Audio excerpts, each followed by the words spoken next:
de 2010, eu encontrei na Amazônia o ex-vice-presidente dos Estados Unidos, o diretor da maior bilheteria da história do cinema, cientistas e representantes de algumas das maiores empresas do mundo. Mas o que essas pessoas têm a dizer sobre a Amazônia? You have to have been living in a cave to not know that there are vast stretches of the Amazon rainforest that have been devastated by clear cutting and logging and just burning it off to create agricultural land. Because of the importance of the Amazon to the entire world, Brazil has an extremely powerful voice on the most important issue that our world has ever confronted. Encontros como esse já aconteceram mais de uma vez na Amazônia. Talvez porque a Amazônia seja um dos assuntos mais em pauta no Brasil e no mundo. Our final story tonight comes to us from the gigantic, largely uncharted rainforest in South America, the Amazon. For decades now, we've been hearing about the disappearing rainforest, but the forest is so vast, it's hard to grasp just how much damage has been done. This is Brazil's Amazon emergency. On a bend in the river, stacks of huge hardwood logs. A Amazônia atrai a atenção do mundo inteiro, mas nem sempre se ouve o que o Brasil, que detém a maior parte da floresta, tem a dizer sobre o assunto. É por isso que nos últimos 2 anos eu viajei uma quilometragem equivalente a uma volta ao mundo para descobrir o que nós, brasileiros, temos a dizer sobre esse tema.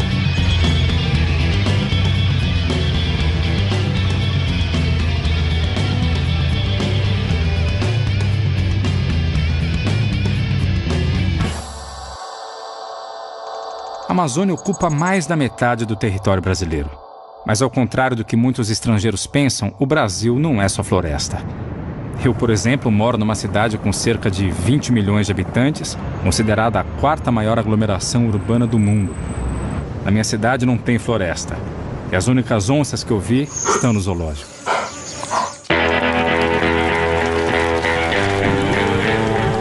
É evidente que, como cidadão relativamente bem informado, eu acho que a Amazônia não deve ser destruída. Pelo menos por 3 motivos. Primeiro, pelo aquecimento global. A estimativa do estoque de carbono da Amazônia varia entre 70 e 130 bilhões de toneladas de carbono. Então, se a gente continuar desmatando a Amazônia, né, em taxas altas, então grande parte desse carbono vai acabar indo para a atmosfera na forma de gás de efeito estufa, né, principalmente gás carbônico, e vai contribuir bastante para intensificar, tá, o aquecimento global.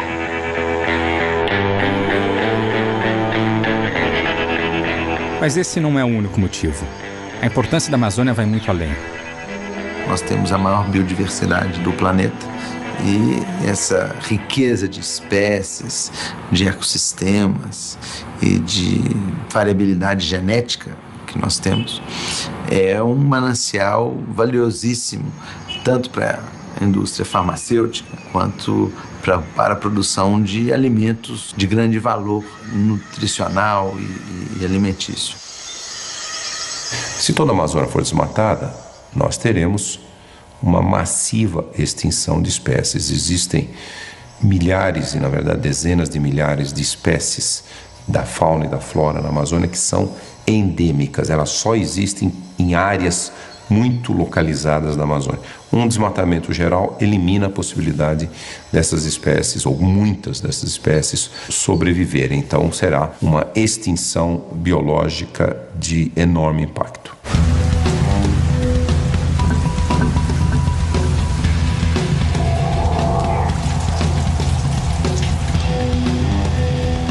O último grande motivo é porque a água da Amazônia é o que mantém o regime de chuvas no Brasil e em outros países ao lado. É muito importante para a reciclagem de água, uma coisa que é fundamental para a chuva, não só na Amazônia, mas em todo o Brasil. Inclusive, a geração hidrelétrica no resto do Brasil, Itaipu, etc., depende de água que vem da Amazônia.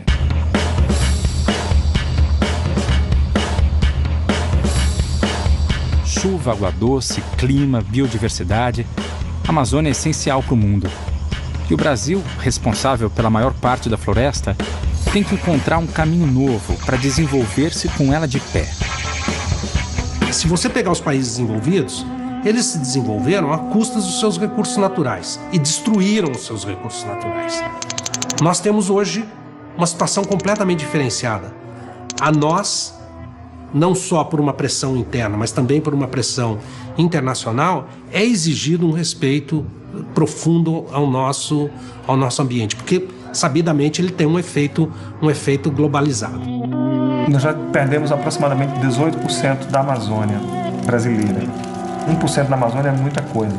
1% da Amazônia é maior que o estado do Rio de Janeiro. Então, a Amazônia é tão grande que esses números, se não forem bem contextualizados, as pessoas acham, então 18, ainda tem 82. Aqui não tem 82, os outros 82 não estão intactos. Parte dessa floresta já foi explorada. A arqueologia nos diz que o homem habita a Amazônia há pelo menos 11 mil anos. Até 1975, menos de 1% da Amazônia estava desmatada. Desde então, quase 18% da floresta foi destruída. Uma área maior do que a França.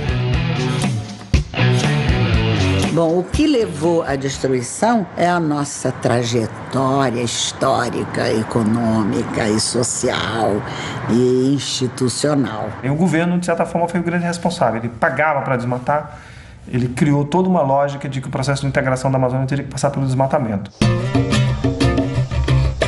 Com todas essas informações na cabeça, eu fui até o sul do Pará, uma das áreas mais desmatadas da Amazônia nos últimos 40 anos.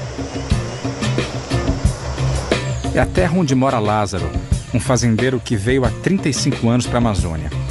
A minha vinda para o Pará é uma história longa, viu?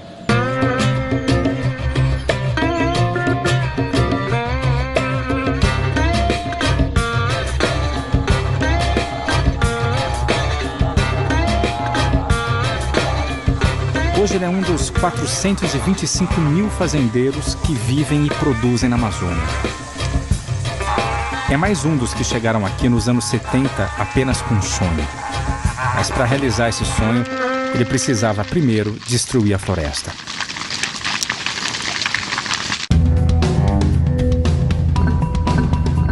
A conquista do Oeste nos Estados Unidos aconteceu no século XIX. Em pouco mais de 50 anos, todos os índios já estavam mortos ou trancados em reservas. E o território de leste a oeste tinha sido devidamente conquistado.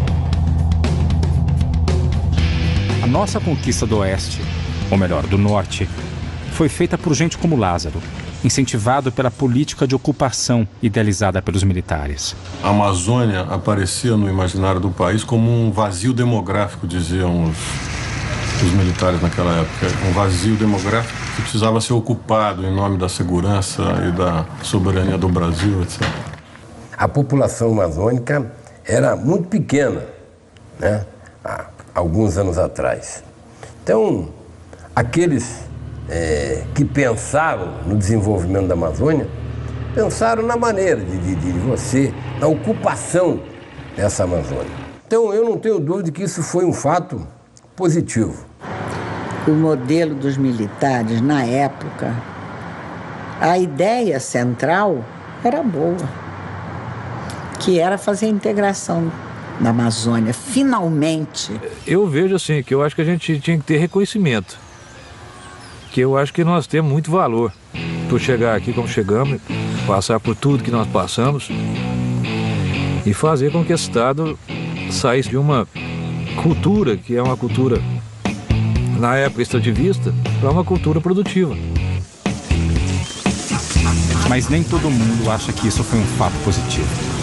A tentativa do regime militar de ocupar a Amazônia com base em critérios geopolíticos de ocupação de território foi um pesadelo. Foi um pesadelo. O problema da Amazônia é que parte das pessoas que vieram para cá, motivadas pela sua herança cultural e pelas políticas públicas, vieram para cá para desmatar a Amazônia. Nós somos obrigados a desmatar tudo Primeiro você tinha que desmatar 50% para regularizar a propriedade. Aí depois você foi obrigado a desmatar a área remanescente para você ficar livre desses movimentos de garimpeiro, esse movimento social, de evasão de terra. Porque você não tinha o Estado para te proteger. Porque o cara achava que a sua reserva era terra devoluta. E aí se dava o direito de querer entrar. Então, para você segurar aquela propriedade, você tinha que ser obrigado a tirar a reserva. Então, o que é que veio? Veio o fazendeiro, fazendo aquilo que é o desbravamento da terra no estilo da destruição do pau-brasil, dos primórdios da colonização, que é colocar a terra, a floresta abaixo e faz qualquer coisa. Como é que você latifundia? É assim que você faz. Você vai lá, você derruba, você põe gado ali, faz uma ou outra melhoria, aquela terra passa a ser sua. O que eu acho e atribuo, por exemplo, como pontos negativos disso tudo, é aquilo como na própria educação dos nossos filhos, nós temos que dar liberdade com responsabilidade. O que é isso? É estabelecer limites. Né? Então, o que eu acho que não deu certo é que não foram criados juntamente mecanismos de controle que estabelecessem limites disso.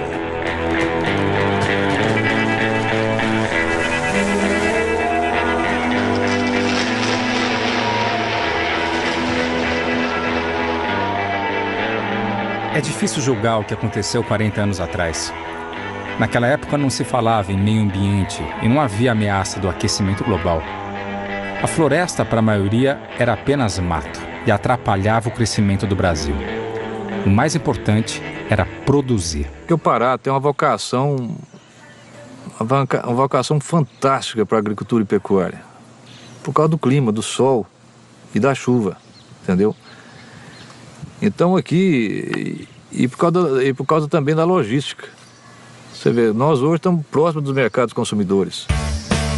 A pecuária extensiva foi a maneira encontrada para se colonizar os grandes espaços. Nos últimos 40 anos, o total de cabeças de gado na região passou de 1 milhão para 60 milhões. 3 bois por habitante da Amazônia. Existem mais bois aqui do que em toda a Europa Ocidental. Eu vou subir aqui. Todo mundo fala, vamos preservar, vamos preservar, vamos preservar. Quando eu cheguei aqui no Pará, na década de 76, o paraense não conhecia leite de vaca. A carne que se comia no Pará era tudo importado.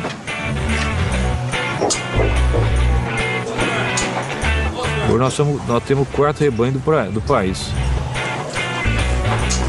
O gado e a soja hoje são os 2 polos do chamado agronegócio na Amazônia, que são também 2 anomalias. Então ele faz gado porque é mais barato, porque amansa a terra e depois ele pode fazer qualquer outra coisa. Se você puder identificar o grande responsável pelo desmatamento da Amazônia, é o gado. Mas como resolver essa questão? Por um lado, mais da metade da área devastada da Amazônia é pasto. Por outro, o Brasil é o maior exportador de carne do planeta, graças, em parte, à devastação da Amazônia.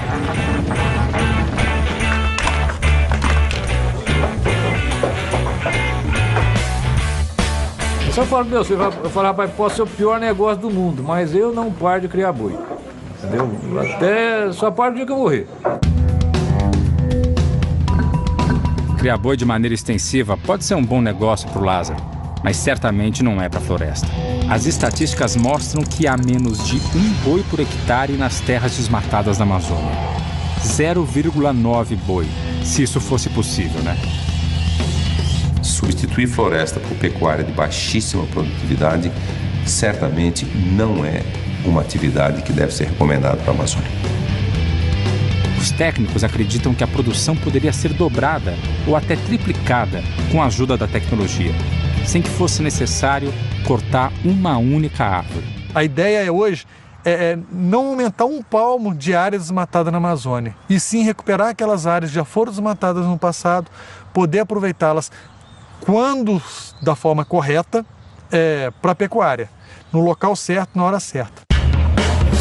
Mas não é tão simples assim. O desmatamento na Amazônia, embora venha diminuindo nos últimos anos, ainda é grande e se expande para novas áreas. Quando olhamos para o mapa, é fácil ver que ele forma um arco envolvendo toda a parte sul da Amazônia. O arco de desmatamento é um crescente, onde mais de 80% do desmatamento até hoje tem acontecido. Só que nos últimos anos, os dados, por exemplo, nos últimos 2 anos, se mostra claramente de que o grosso está saindo de lá e está subindo no Pará, né? Inclusive ao longo da rodovia BR-163, mesmo sem ter asfalto ainda.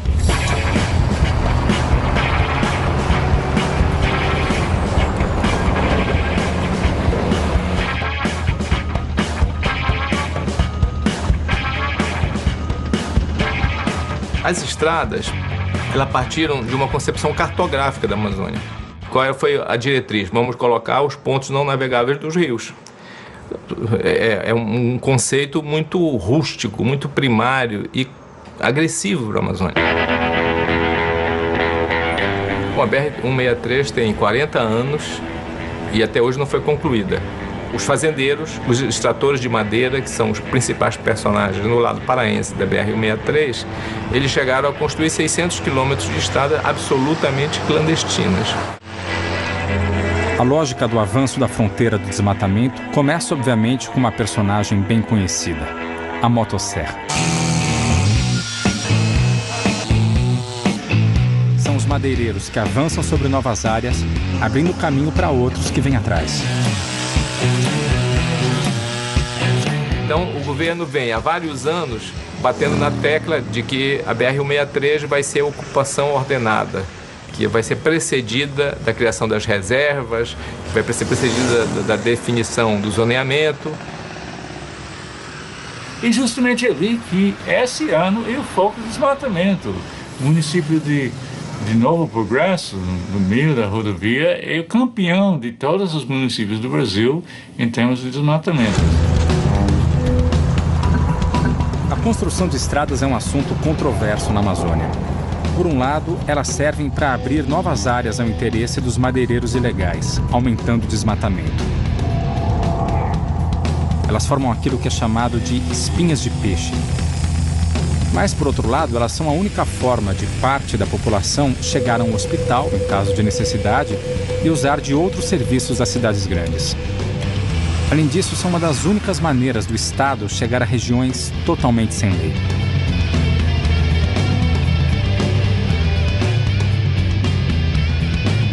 Esses aí são funcionários do INCRA, o órgão responsável no Brasil por fazer a reforma agrária, que nada mais é do que uma distribuição mais justa da terra.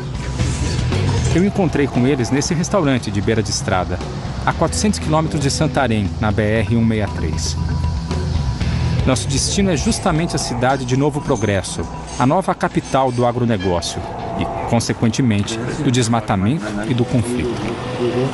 Os pequenos produtores, né, eles estão localizados em áreas que são menos favorecidas, né, mais distantes do eixo da BR. Com a questão da ocupação desordenada, a gente vê os grandes apertando os pequenos e os pequenos estão ficando cada vez mais longe das comunidades ou das cidades, né, dificultando seu acesso, transporte, escoamento de produção.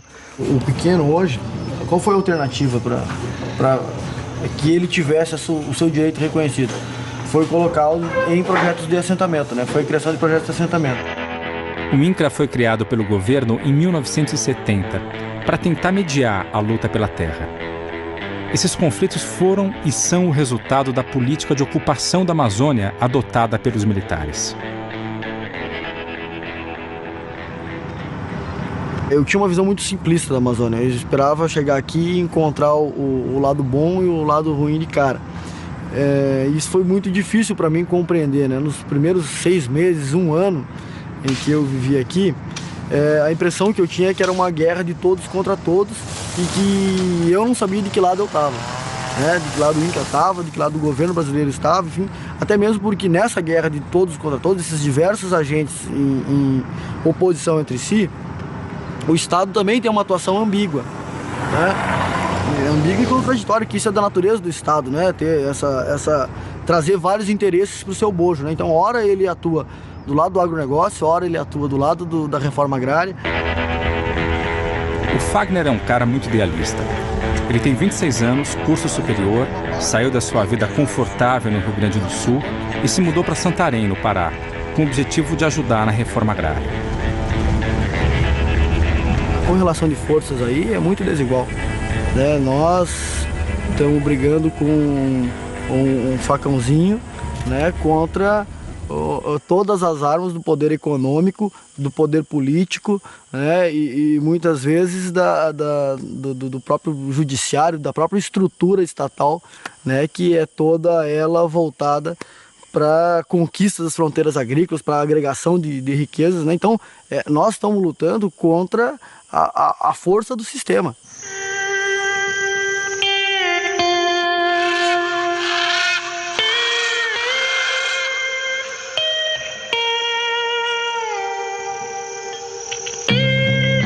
Um dos programas do INCRA é fazer assentamentos sustentáveis para pequenos agricultores.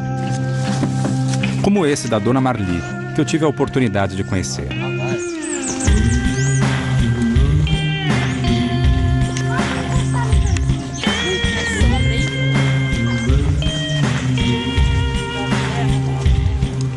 Hoje, o pequeno agricultor depende basicamente do apoio do Estado. E o apoio do Estado para o pequeno agricultor tem um nome: INCRA. Seu nota de comprido, assim, né? Que nem esse. Esse assim, pra lá. Minha leitura eu tenho, né? Não importa não. Dona Marli, o nosso trabalho hoje aqui é fazer uma vistoria rapidinha para identificar o que a senhora tem de benfeitoria, criação, plantações, né? Porque a gente está na iminência de pagar os créditos, apoio inicial e habitação no projeto. Tá, Dona Maria? Era isso que a gente precisava com a senhora. De quem está morando. Muito obrigado. Eu que agradeço. Nós temos que seguir aí. Tá. Até outro dia. Esse modelo de assentamento, ele tem algumas peculiaridades. Ele demanda grandes áreas, demanda áreas riquíssimas, né? Então ele entra na disputa com outros interesses. Tanto para mim é alegria estar aqui. Apesar desse assentamento ainda não ser completamente legalizado, né? Que eu espero que a hora que ele tiver mesmo, assim, falar, olha, agora é assim sim, né? Agora tá certo, né? O que pertenceu a fazendeiro já foi, e já é dele, ele tá resolvido com a vidinha dele lá, e vocês com a de vocês aqui, com seus sitinhos, plantando, criando. E esse é o meu sonho, e ficar em paz, né? Esse é um dos pontos chaves que tem que ser trabalhados na Amazônia, a questão da posse da terra, de quem é a terra. Quando eu falo para um produtor que ele tem que recuperar a nascente dele, ele tem que ter certeza de que ele é dono da terra.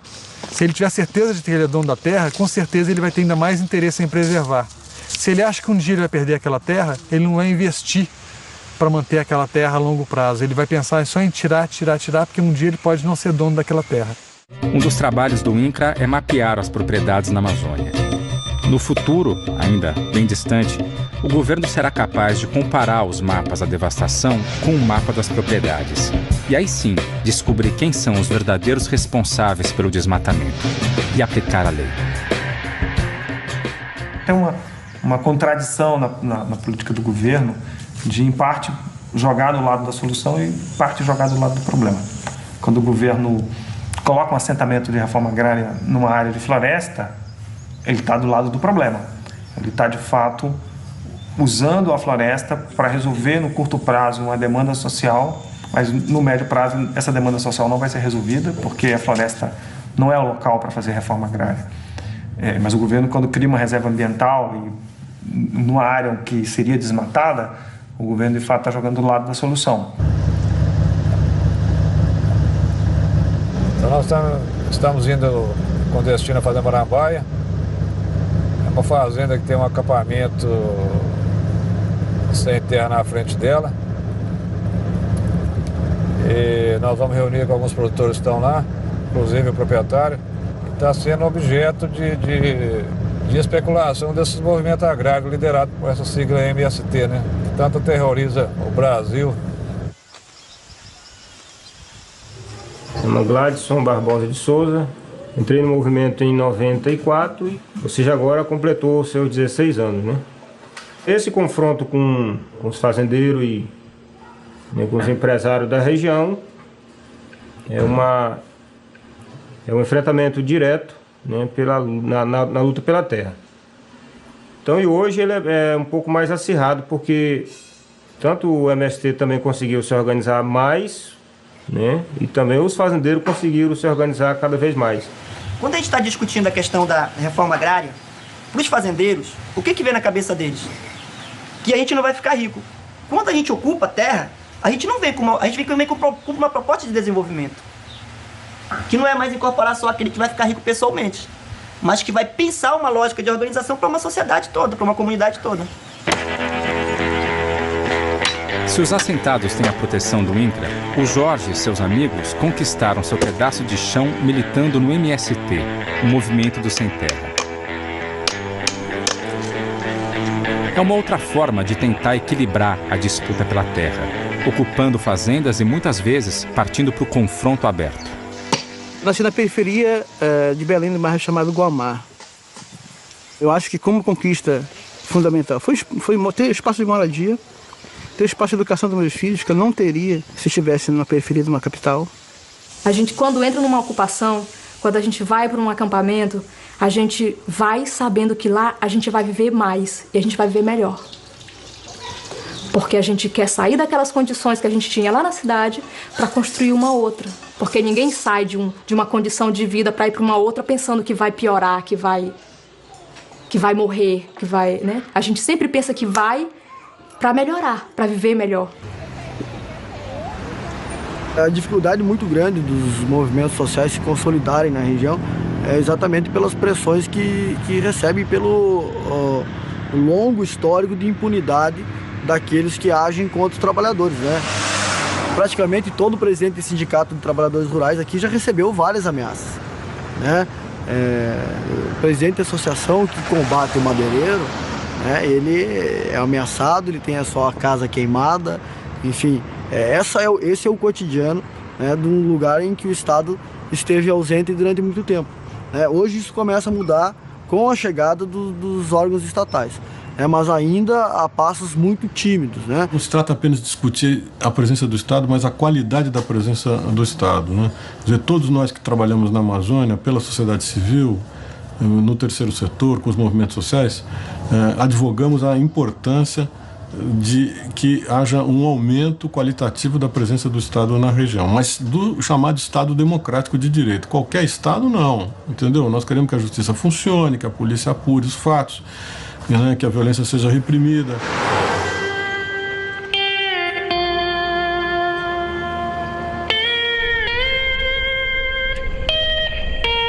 Ô, pessoal. Como é que tá? Vamos, senhor? Joia? Beleza? Tá tudo bom? Joia. O meu depoimento é como produtor rural na região, município Curionópolis, Fazenda Marambaia. Depois de 35 anos, eu estou sendo ameaçado na porta da minha propriedade por movimento social, que estão acusando de improdutiva, de documento falsificado e mais um tanto de coisa. Então, isso é revoltante para uma pessoa que passou a vida trabalhando, construindo uma coisa,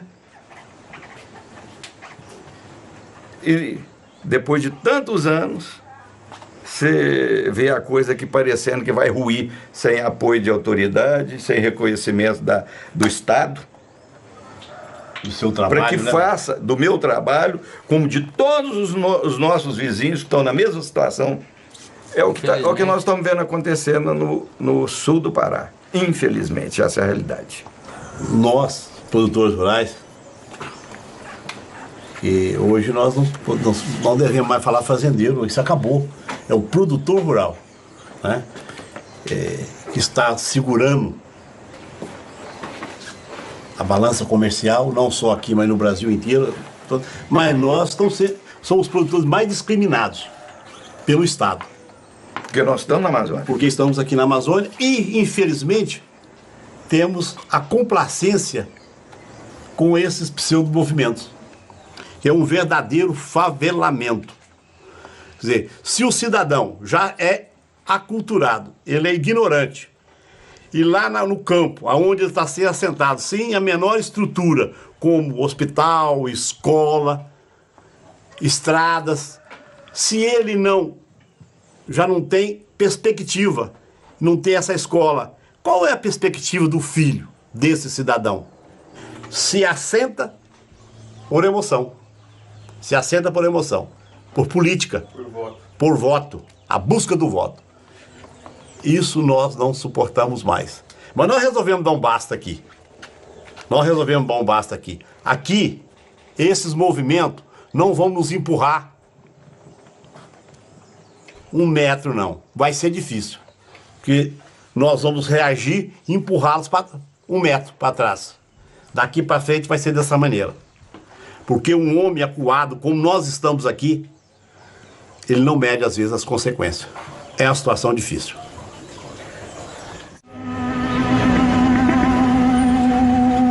A história da ocupação do território, tanto pelo fazendeiro quanto pelo pequeno produtor, tem um início em comum: a grilagem da terra. A grilagem consiste no ato de se falsificar um documento de terra, né? Ela tem esse nome porque o processo mais rudimentar que se tinha disso, a forma mais arcaica de se grilar um papel, era produzir um papel, colocar numa gaveta cheia de grilos. Aqueles grilos ficavam ali, né, comendo e defecando naquele papel por alguns meses. Quando eles abriam a gaveta, aquele papel tinha uma aparência de um papel autêntico, de um papel velho, enfim, né, de um título que estaria armazenado num cartório há muito tempo, né? Então a grilagem, em estrito senso, ela é isso, é a falsificação de documentos de terra para dar uma aparência de legalidade àquela área que foi apropriada por métodos não legais. A lógica é a seguinte: o grileiro vem, demarca um pedaço de terra e registra em algum pequeno cartório local. Em seguida repassa a outro comprador, que vende para outro, que vende para outro. Em pouco tempo fica quase impossível rastrear o começo dessa fraude e saber como uma porção de terra do governo acabou virando propriedade particular. Foi esse mecanismo que gerou os chamados 4 andares de registros de terras no Pará, 4 vezes o tamanho do estado.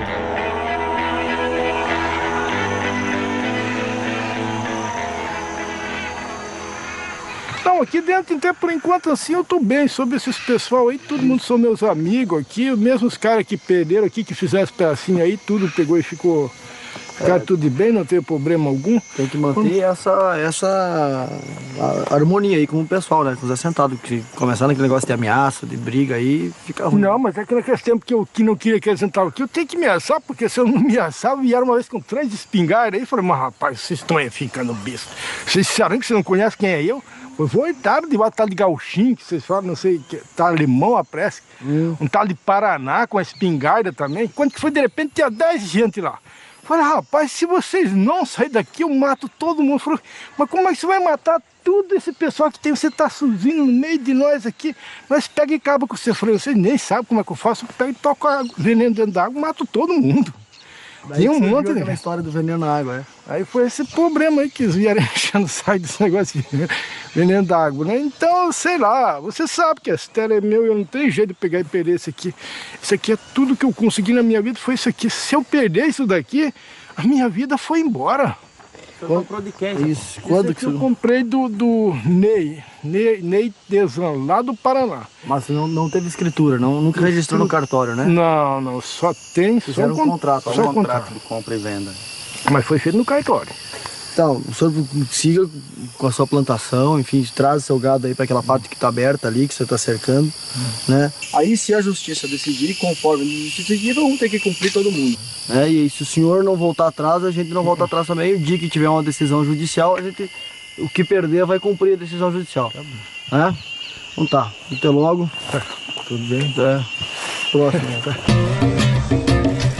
A grilagem de terras leva sempre à expansão das fronteiras do desmatamento e do agronegócio. E cria rapidamente cidades como Novo Progresso, atraindo gente de outras partes do Brasil para explorar e viver da floresta. Todo tipo de transação e de registro de posse de terras tem que passar necessariamente por aqui. Eu fui conhecer o Dr. Mário, dono do único cartório de toda a região, para saber se a grilagem ainda existe. A questão dessa sobreposição de áreas e tal não se aplica a Novo Progresso. Aqui não existe, que seja de nosso conhecimento, nenhum conflito nesse sentido, e esse fato os senhores podem confirmar junto ao juízo da comarca de Novo Progresso que eu estou dizendo da verdade. Bom, com todo o respeito ao Dr. Mário, não foi o que eu vi até agora.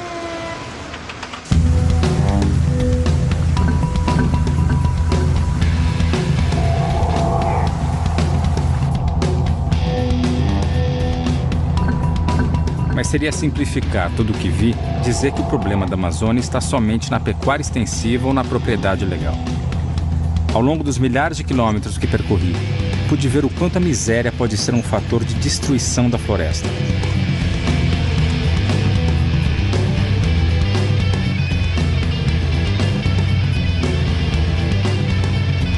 Isso é o que sobrou da currutela do garimpo do Amana, uma das maiores jazidas de ouro da Amazônia das décadas de 70 e 80. A currutela era o lugar onde os garimpeiros vinham torrar o ouro que ganhavam. Esse lugar foi muito movimentado. Foi aqui que eu conheci um outro Lázaro, que também chegou na Amazônia nos anos 70, mas teve uma história bem diferente.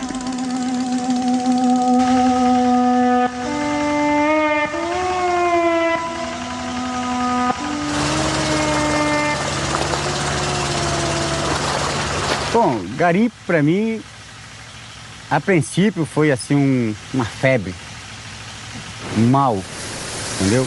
E o bem, porque eu não posso me queixar de garimpo.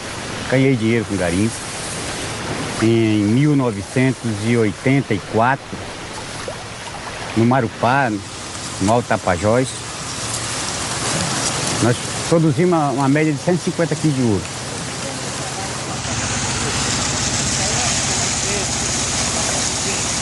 Vim de uma família humilde e de repente eu era um empresário bem sucedido na Amazônia. Cheguei em Maués, 3 aviões, pista, bastante máquinas, 60 homens trabalhando para mim. Eu comprei uma transportadora em Santarém, escritório em Belém, em São Paulo, na Vila das Patas. Eu tinha uma transportadora, uma Transnorte. Eu tinha 3 aviões, eu tinha um barco de linha de Maués a Manaus. Numa semana eu produzi 12 quilos de ouro. E eu nunca tinha visto tanto dinheiro da minha vida. Era uma pasta e outra pasta no jornal, embrulhado com jornal. E eu fiquei perturbado da cabeça. Eu cansei de entrar embaixo do chuveiro pensando que eu tinha tirado minha roupa. E eu ligava o chuveiro quando eu vi eu estava vestido, porque eu nunca tinha visto isso.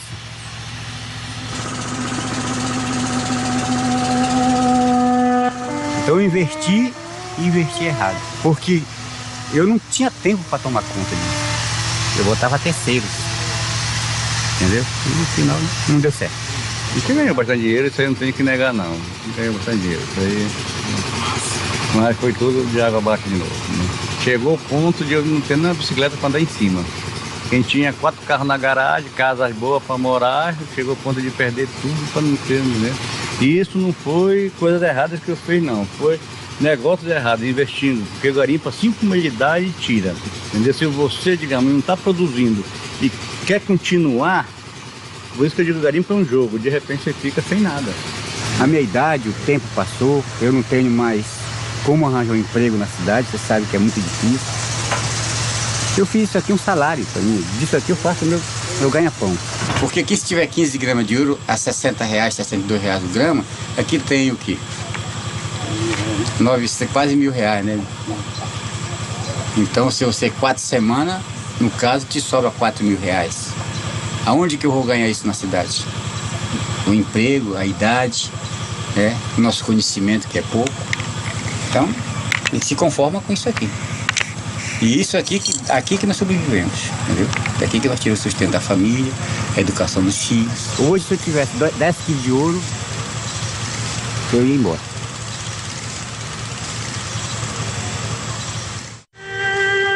A vida incerta do garimpeiro ainda atrai muita gente. Existem mais de 1.300 pontos de garimpo ilegal em toda a Amazônia, muitos deles dentro de terras federais ou de reservas indígenas. É uma febre que deixa muitas marcas. A Amazônia sempre foi um celeiro de aventureiros, né? De urubus, de abutres. Chegam lá, exploram e vão embora. E deixam a população, enfim, à míngua. Por tudo que vi, é difícil discordar do grande escritor Milton Ratum. Mas talvez uma possibilidade de mudança esteja num fenômeno recente da história da Amazônia: a urbanização.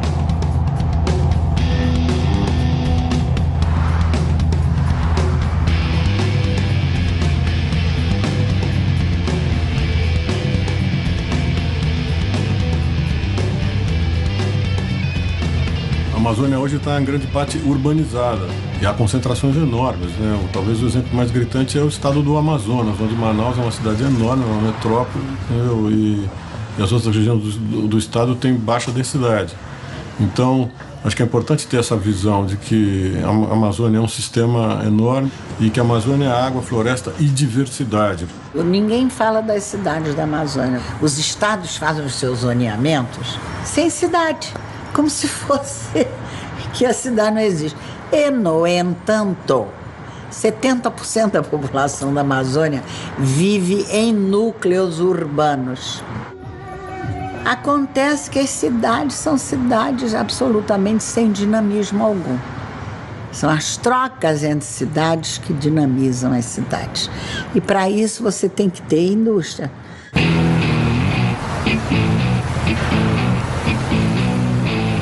É possível perceber que a Amazônia hoje é bem mais do que a floresta.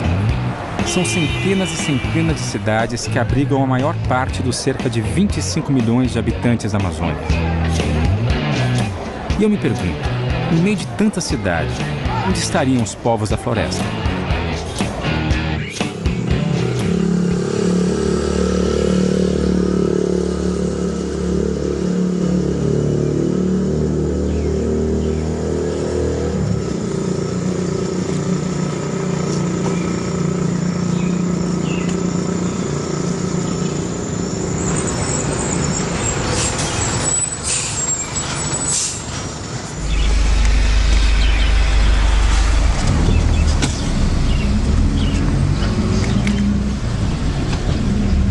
A minha cidade, ela é uma ótima cidade para morar, né? Tem tudo que você imagina, assim. Quando falam que aqui só tem floresta e só tem, tipo, índio, essas coisas, isso me deixa um pouco chateada, porque aqui tem muita tecnologia. Aqui é um estado, né? Um lugar onde tem muita tecnologia. É um lugar, assim, tipo, acho que um paraíso mais modernizado, entendeu?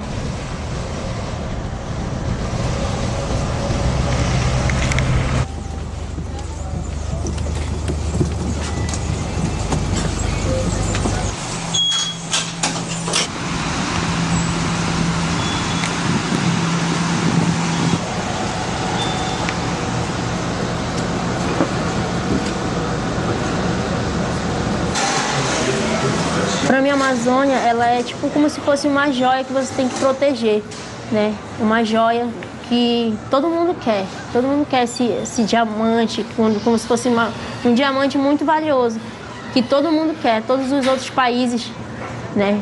Países fora daqui, Estados Unidos, não sei. E ela é nossa, ela é minha.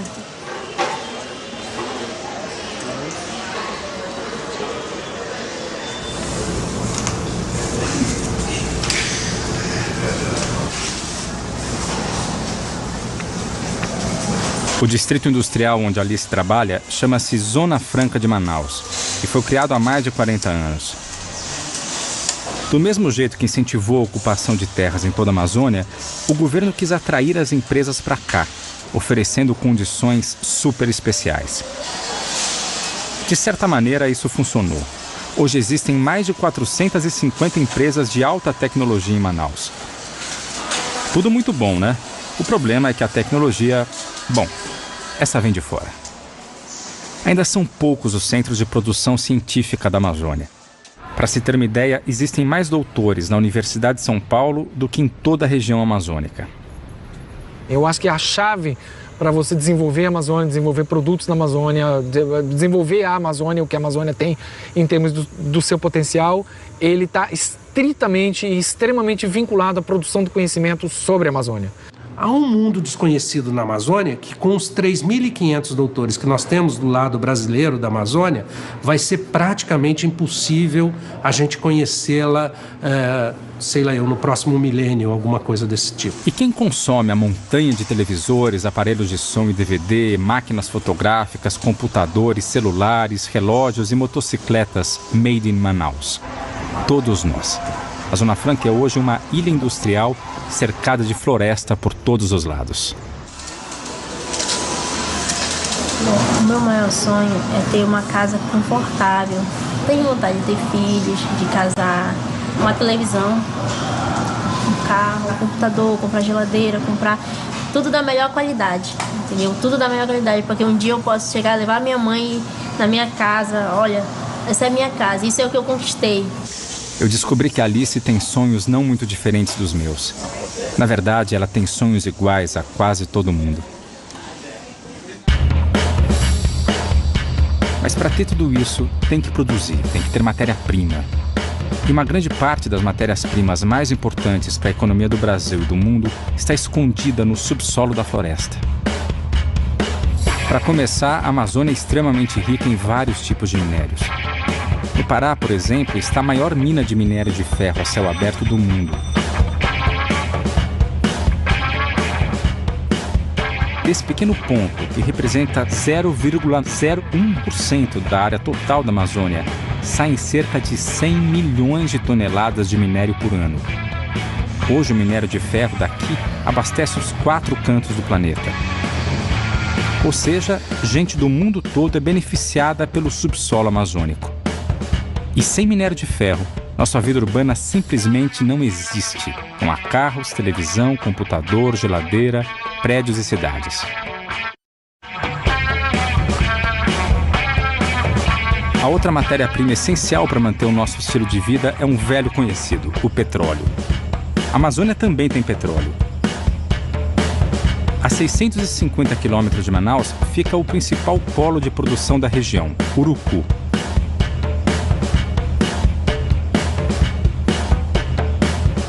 Nessa pequena base, no meio da mata, são produzidos 55 mil barris de petróleo e 10 milhões de metros cúbicos de gás natural por dia.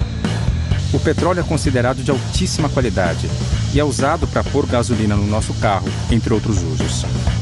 E hoje o mundo, consome como um todo cerca de 80 milhões de barris por dia. E pelas projeções que nós temos, daqui a uns próximos 20, 30 anos, talvez estejamos consumindo 100 milhões de barris de petróleo. Porque apesar do esforço que a sociedade tem feito na busca de energias alternativas, esse processo ele tem um tempo de maturação. As projeções sempre indicam que o petróleo, o gás e o petróleo continuarão por um período, talvez de 30, 50 anos, como uma das principais fontes de energia para esse modelo de sociedade que nós vivemos. A gente sabe que a gente não pode deixar de utilizar os recursos minerais que existem na Amazônia, os recursos petrolíferos que tem na Amazônia. Seria uma estultice de quem quer que seja você dizer que você tem que preservar, colocar uma redoma em cima disso e não utilizar. Não dá. Você tem que saber utilizar. Você tem que utilizar com o menor impacto possível. O nosso estilo de vida coloca pressão sobre a floresta. Disso eu não tenho mais dúvidas. Mas, ao mesmo tempo, é impossível pensar que estejamos preparados para abandonar essa maneira de viver. O que eu chamo de desenvolvimento? Só mais? Só ter? Até pouco tempo atrás, desenvolvimento se media simplesmente pelo PIB. Produto Interno Bruto era a medida do desenvolvimento. Hoje, questão de justiça social, questão de distribuição, questão de saúde, a esperança de vida, a mortalidade infantil, todas essas são novas medidas do que seja desenvolvimento. Muitas empresas que estão na Amazônia, extraindo as matérias-primas que garantem a nossa vida do jeitinho que ela é, já estão falando de uma maneira diferente. Do jogo de forças entre o lucro e a responsabilidade com o planeta, surgiu a sustentabilidade. Ah, que palavra bonita! Mas alguém sabe o que isso quer dizer? De verdade. Olha, tem um pesquisador inglês que classificou mais de 20 ou 30 conceitos de sustentabilidade, nem sempre compatíveis entre si. Como toda palavra que entra na moda, ela acaba servindo de pau para toda obra. Eu costumo participar de algumas reuniões científicas por aí e ninguém, eu acho que conseguiu adequadamente definir o termo sustentável, ou sustentabilidade. Ninguém sabe. Nós sabemos que o desenvolvimento atual é insustentável. Eu acredito que nós temos o desafio de fazer uma revolução no processo civilizatório. Os padrões de consumo que nós temos hoje são absolutamente não sustentáveis. para dar uma ideia da magnitude desse desafio, nós precisamos reduzir o nosso consumo de energia em mais de 80% até 2050. Reduzir a conta de luz em 80%? Será que isso é possível? Bom, num mundo como o nosso, onde a economia dita as regras, talvez a única maneira de frear a destruição seja colocar um preço na floresta. A natureza, ela nos presta muitos serviços, do qual nós nunca nos demos conta por pura arrogância, como estão aí de graça ao montão, a gente trata, em linguagem de economista, como bem público. Tá aí, pode usar. O ar que a gente respira, eu não pago pelo ar que a gente respira. Se faltar e ficar que nem uma dança de cadeira, vai faltar ar, um vai morrer, você vai ver que na mesma hora vai ter preço. A economia de mercado tem muitas falhas. Uma delas é a incapacidade de dar valor econômico a alguns serviços ambientais que são providos pelas florestas.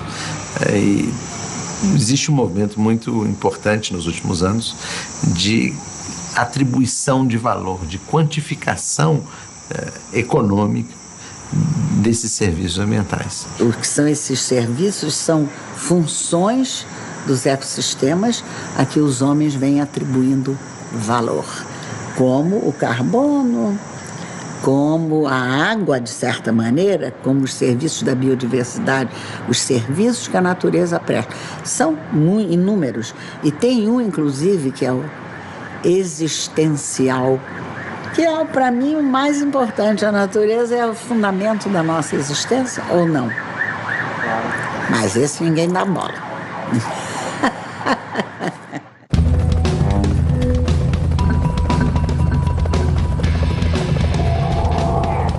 Muita tinta já foi gasta para falar da relação entre o homem e a natureza. Mas talvez um dos capítulos decisivos sobre essa relação esteja sendo escrito hoje na Amazônia, a partir das investigações da arqueologia.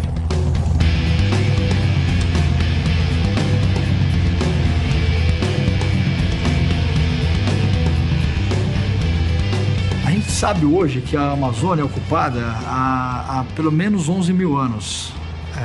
Os primeiros habitantes chegaram ali há pelo menos 11 mil anos atrás, mas talvez até antes disso. Então a ocupação humana da Amazônia não é muito antiga, ela é milenar. Mas por uma série de questões, que isso tem que ser melhor conhecido, melhor estudado, se criou aquele mito de que a Amazônia, antes da chegada dos europeus, era uma região que nunca foi densamente ocupada. Hoje todo mundo acha que a floresta sempre foi assim, uma mata virgem. Na verdade, os arqueólogos explicam que essa mata é o resultado da ação de milhões de pessoas. Segundo suas pesquisas, existiam cerca de 5 milhões de pessoas na Amazônia antes da chegada dos europeus. 5 milhões de pessoas que conseguiram usar a floresta para viver bem e sem destruir. Algumas dessas intervenções, elas criaram novas configurações paisagísticas que hoje em dia são muito importantes para os ocupantes atuais da Amazônia. Por exemplo, as terras pretas. Com a ocupação que eles tiveram ao longo de dezenas e centenas de anos, eles vão descartando matéria orgânica, né? Das coisas, da comida, processamento de alimentos, cestaria que eles fazem, tudo que é material orgânico, ele vai sendo adicionado ao solo, né? Ele se decompõe e ele forma essa terra preta, que é um solo extremamente fértil. É diferente do solo normal da Amazônia, ele não é um solo original. São procurados hoje em dia pelas populações locais para o plantio, porque eles mantêm as suas condições de fertilidade ao longo dos anos, ao contrário dos solos tropicais normais que perdem rapidamente a sua fertilidade. E nós sabemos hoje em dia, graças à arqueologia e os trabalhos feitos pelas ciências de solo também, que esses solos foram criados pelos antigos habitantes da Amazônia a partir de 5 mil anos atrás, inicialmente na região do Alto Madeira, em Rondônia, e depois em outras partes da bacia amazônica. A gente sabe que a agricultura na Amazônia é muito antiga. A mandioca é uma planta que foi domesticada há milhares de anos, talvez há 8 mil anos atrás. Isso é engenharia genética. Domesticar uma planta, transformar uma planta selvagem numa planta cultivável, como a mandioca, é um conhecimento sofisticado sobre as plantas, sobre a natureza amazônica. Então esse conhecimento existia.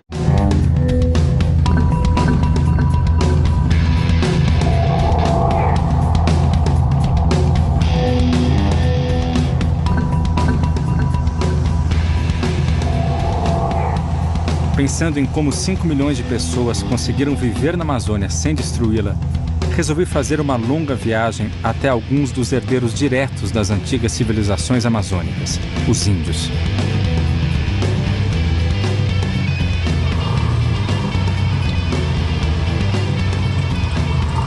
Choveu muito aqui, tá mole a pista. Atualmente são mais de 200 povos indígenas na Amazônia, alguns deles sem contato algum com o homem branco. Entre esses povos, existe uma das maiores diversidades de culturas e línguas de todo o planeta. No Brasil são cerca de 160 línguas indígenas. Tá? Na Amazônia, cerca de 2/3, mas de 100 a 110 talvez, na Amazônia. Então, na Amazônia e no Brasil, você tem línguas tão ininteligíveis quanto o russo e chinês, quanto tailandês e inglês, por exemplo. Os índios também lutam pelas terras da Amazônia. E volta e meia seus detratores valem-se de inúmeros preconceitos para desqualificá-los. Um dos preconceitos mais difundidos é o de que a cultura indígena teria desaparecido. Afinal, alguns índios usam bermuda, outros falam no celular. Quem usa essas coisas ainda é índio? Olha, isso é o tipo de preconceito que você tem com minorias. Porque, veja bem, a gente não se veste como nossos pais, nossos avós, nossos bisavós. A gente não come as mesmas coisas, a gente não faz as mesmas coisas, a gente não fala do mesmo jeito. E, no entanto, ninguém põe em dúvida a nossa identidade. Tá certo? Somos brasileiros, ou o que seja, enfim. Isso não é problema.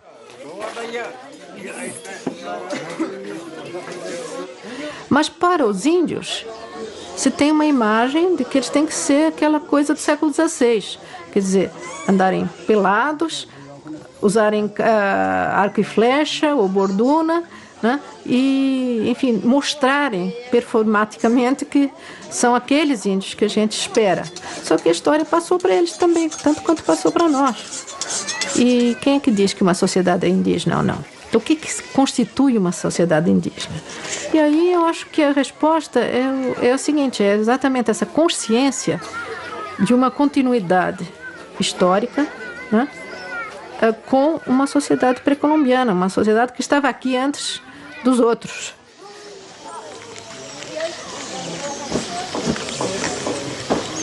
Passar esses dias ali foi uma experiência no mínimo diferente. Eu já viajei para vários países do mundo e nunca achei que estivesse num universo tão distante. Parte desse estranhamento é porque, de um modo ou de outro, a gente é tão educado na cultura europeia que acha que esse é o único idioma cultural do mundo, seja em Nova York, São Paulo ou Paris.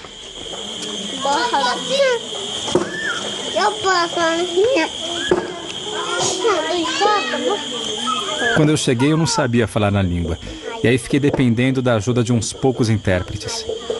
A minha sorte é que todos pareciam muito curiosos comigo. Olhavam, escutavam, sempre com paciência. O contrário da minha vida na cidade, onde eu acho que conheço a pessoa em menos de 5 minutos e que logo em seguida tenho mais o que fazer. Lá não é bem assim. Tudo isso com uma calma, num outro ritmo de tempo.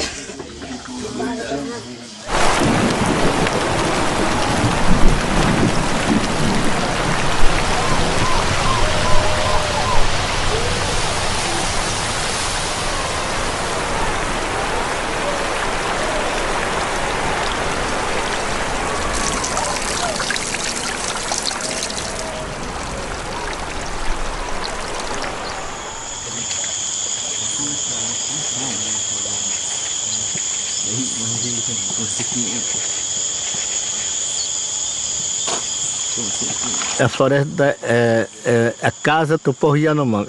Se chama floresta. Nós chamamos Uriri, onde que os povos Yanomami vivem há muitos anos, caçar, coletar, cuidar. Então essa para nós é diferente. Além disso, a luz é outra, o calor é outro, a umidade é outra, o ar é outro. Mas talvez o mais estranho de tudo seja a proximidade excessiva de todos no cotidiano, sempre com muita gente do lado. Falo isso porque eu sempre vivi de uma outra maneira, até porque na cidade viver sozinho é normal. Já entre os índios é o contrário, não tem nada mais esquisito do que morar sozinho. Também não sei se eles entendiam direito o que eu estava fazendo lá, Porque eu não estava com a minha mulher, filhos ou pais. Foram horas em que eu mesmo me perguntei o que eu estava fazendo lá, no meio de uma aldeia. Afinal, as aldeias são como grandes famílias que moram juntas. Para nós, Yanomami, para nós índios, nós pensamos que vocês são não pensa nada. Só pensa de andar, se pensa de trabalhar, se pensa de resolver, tirar documento, resolver problema. E para nós, se você não está pensando no futuro, um branco, ele não ama a terra, ele não ama a floresta. Desenvolvimento, desenvolver um povo, desenvolver uma criança, filho.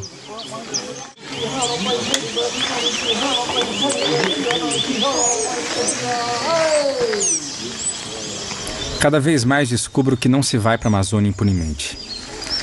Acho que eu só pude entender um pouco mais esse universo depois que eu fui falar em São Paulo com outras pessoas. Quais as maiores diferenças entre a minha concepção de mundo e a deles? Já começa, digamos, na relação homem-meio, né? Ou homem-terra, se a gente quiser, para chegar mais fundo. Né? Porque, digamos, eu acho que para os povos indígenas, a terra não pertence a eles, são eles que pertencem à terra.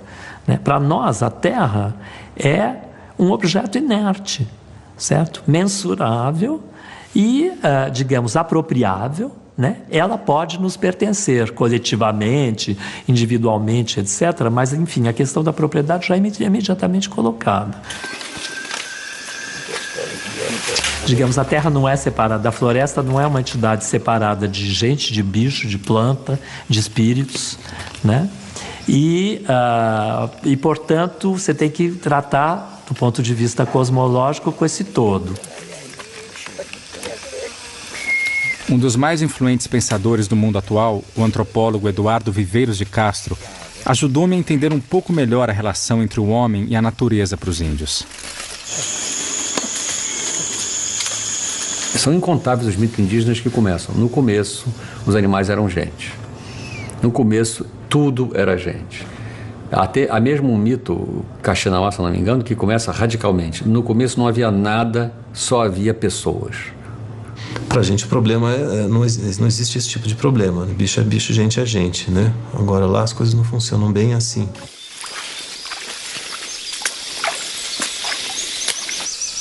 Os índios americanos, como milhares de outras culturas tradicionais do planeta, eles entendem que a espécie humana não tem o monopólio da alma. Ou, para falar como os índios às vezes falam pra gente, para simplificar, tudo é gente, todos os animais são gente, planta também planta é gente, tudo é humano, né?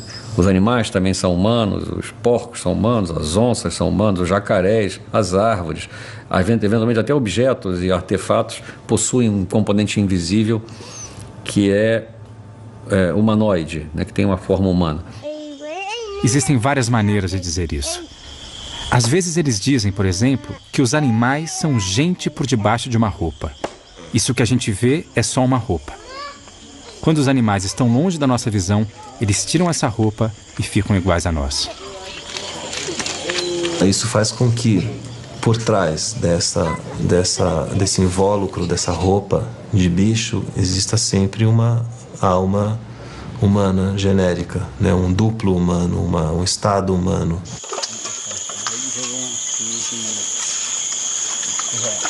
Dizem os índios que isso gera uma série de consequências e indagações.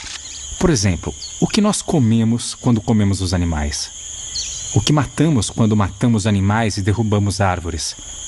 Afinal, se todos são seres humanos, isso deverá ter consequências. Não é um mundo de Walt Disney, né? No qual todos os animais são gente, olha que bonitinho. Precisamente porque todos os seres são humanos, tudo é muito... Você tem que saber onde pisa, porque você nunca sabe com quem está falando, quem está ouvindo, né? E no pé de quem que você está pisando, literalmente.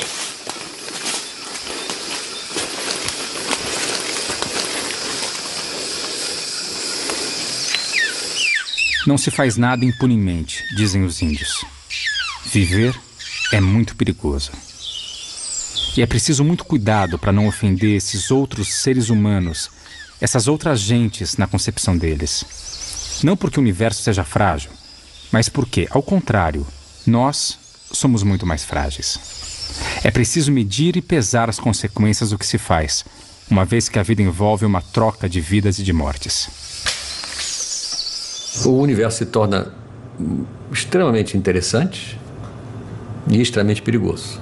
Então, a ideia de que o universo é essa coisa cinza, tediosa, no qual nós só podemos falar conosco mesmo, não temos diálogo com ninguém mais, porque nenhuma outra espécie, porque nós estamos sozinhos no universo. O nosso é famoso, como dizia o Pascal, o silêncio dos espaços infinitos me apavora, porque é como se a espécie humana estivesse inteiramente só na criação, porque só nós fomos criados por Deus desse jeito. O resto é essa coisa aí que a gente vê que é totalmente... É como se o resto da vida fosse toda morta, sob o aspecto espiritual. Né? A criação, toda a vida é morta, espiritualmente não tem vida, só tem vida material. Só nós temos a vida espiritual, então estamos reduzidos a só falarmos conosco mesmo. Né? Então o humano está reduzido a um monólogo, digamos, da espécie. A espécie humana é monológica, ela só pode falar consigo mesma, ou com Deus, que é a sua, em suma, né, o seu respondente, o seu interlocutor, o seu único interlocutor. O silêncio dos espaços infinitos me apavora. Essa frase, lembrada pelo antropólogo, me lembra a primeira vez que vi a Amazônia do alto. E sintetiza bem algo que percebi ao longo dos milhares de quilômetros que percorri para fazer esse filme. Para mim, se existe algo que guardo da experiência com os índios e de toda essa viagem, é que nunca estamos sozinhos diante da Amazônia. A Amazônia vive. E se ela quiser, pode dar um ponto final nessa nossa vontade de moldar o universo ao que achamos que ele deve ser. O silêncio dos espaços infinitos ainda vai fazer-nos calar a boca.